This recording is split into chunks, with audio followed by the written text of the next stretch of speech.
L'invité de Bonjour Marseille, Stéphane Ravier, bonjour. Bonjour. Sénateur des Bouches-du-Rhône, 856 interpellations dans cette opération Place Nette XXL qui a pris fin sous son format XXL mais qui va continuer de façon sporadique et ponctuelle. Opération inédite en tout cas, par l'ampleur, vous vous en félicitez ? XXL, on aurait dû mettre double XXL, triple XXL. Écoutez, est-ce que le ministre de l'Éducation nationale et de la Santé ont annoncé un vaste plan d'information, de sensibilisation sur les conséquences de la consommation de cannabis? Est-ce que il n'y a que de la répression? Moi, je suis pour la prévention. Je suis pour la prévention parce que consommer du cannabis a des conséquences extrêmement graves sur la santé publique. Est-ce que le ministre de l'Intérieur a annoncé qu'il avait tisser de nouveaux liens avec son homologue marocain et colombien, par exemple, c'est-à-dire les pays producteurs? Non. Est-ce que le ministre de l'Intérieur a annoncé des mesures en matière de lutte contre l'immigration, sachant que 50% des petites mains du trafic de stupes, ce sont des clandestins? Évidemment que non. Est-ce que le ministre de l'Intérieur a annoncé plus de moyens pour les douanes, les services des douanes, qui sont à l'origine de 70% des saisies de stupes? Non.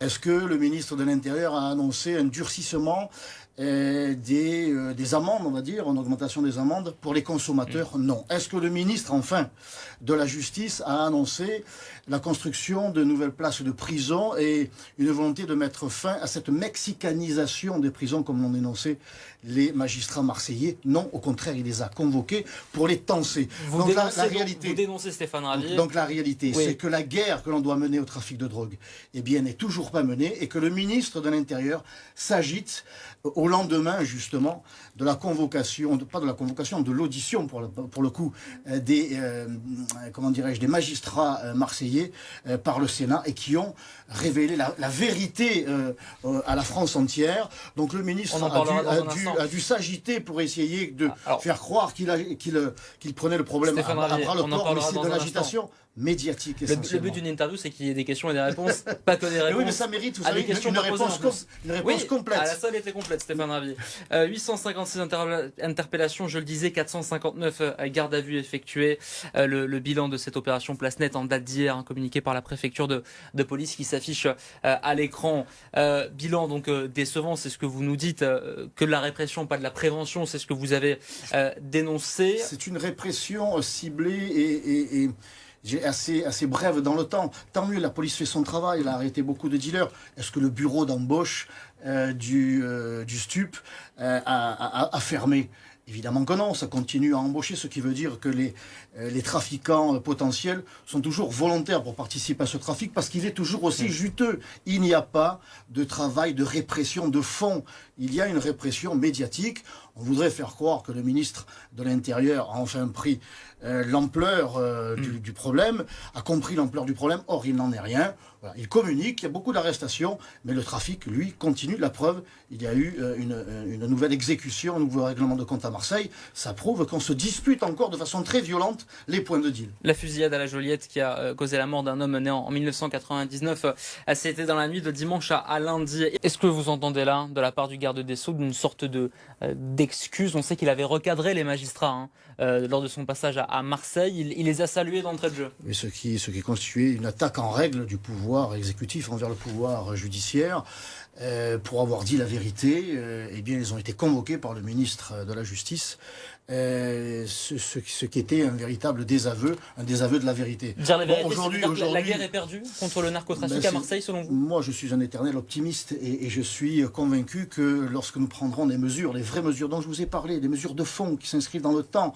mais qui concernent l'ensemble, je dirais, du pays, l'ensemble des ministères, eh bien, nous pourrons y mettre un terme. Je crois que c'est tout à fait possible, mais pas avec ce personnel politique, encore moins avec M. Dupond-Moretti, qui n'a pas compris l'ampleur du phénomène.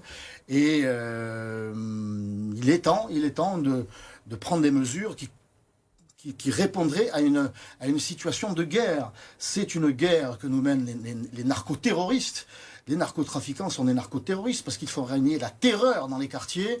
Et face à ça, c'est des mesures plus qu'énergiques qu'il faut prendre. Ça va bien au-delà, une sorte de demi-mea culpa de M. Moretti, qui, encore une fois, ne prend pas les mesures.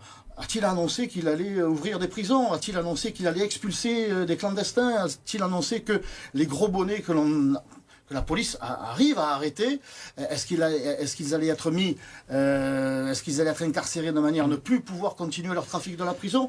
Non, ce n'est pas le cas. Écoutez, vous avez, lorsque le ministre de l'Intérieur, accompagné du président de la République, ou plutôt l'inverse, sont venus à la cité de la Castellane faire leur show médiatique, des gros bonnets du trafic de stupes à Marseille en prison ont téléphoné à vos confrères de France Info de la prison pour leur dire, écoutez, on s'est bien marré, hein.